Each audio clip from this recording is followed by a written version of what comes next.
When I was born, August 9th, 1949, homosexuality and homosexual acts were universally against the law. This building was formerly the 19th District Police Station. And what's significant about that is that in the old days, when gay bars were operated like speakeasies in dark and sullen places and regularly raided by the police, gay people, gay men in particular, were arrested and brought to this building. And what makes this building so important is the fact that this is what we call an LGBT-friendly senior apartment building. It provides what few LGBT residents get to experience in other places.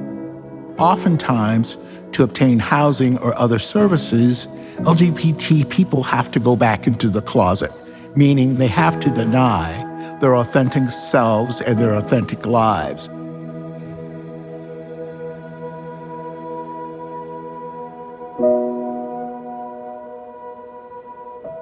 We've made a lot of strides in the last 20 years. 20 years ago, I never would have thought that my wife and I could get legally married. I never would have thought we'd actually been able to create a family. But we still have a long ways to go. The decades of discrimination LGBTQ folks have felt is having an effect on the way we age. It affects how much money we can save. It affects the health care that we can get. And that discrimination is still continuing to this day. Older LGBTQ adults are twice as likely to live alone. 3 out of 4 are very concerned about who will care for them as they age.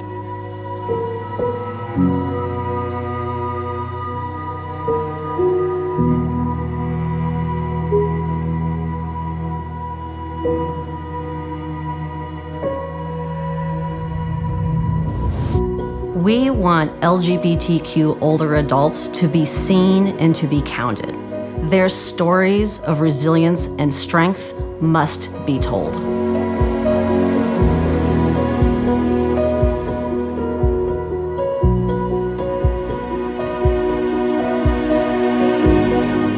Data tells a story. It tells a story that provides the voices of elders themselves in terms of what their lives are like and what their opportunities are and what their challenges are. It was in 2014 that I came to fully understand that despite how I appeared and despite how I sounded, inside, I am, and I always have been, female. I was scheduled for hernia repair surgery, something very, very common. When I got to the surgery center, I was supposed to fill out a form, and I walked away without it. And then I heard, "Oh, sir," and that is a real telling moment, because it speaks to precisely what it is that trans folks encounter in their daily lives, being misgendered. It's an awful feeling. It's an awful experience. One becomes accustomed to it. One can predict it, but it still hurts. It really does.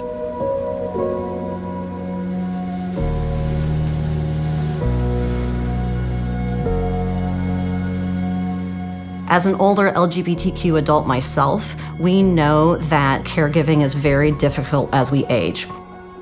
Many of us are taking care of our friends who we consider our chosen family. Because of discrimination we've seen over the years, we're not able to depend upon some of the traditional family supports that others have. We need the legislature to take a series of steps that will guarantee equitable access to elder care and services in the state of Illinois. Organizations like AARP and SAGE and others that are dedicated to advocating the interest of the aged are very important to us.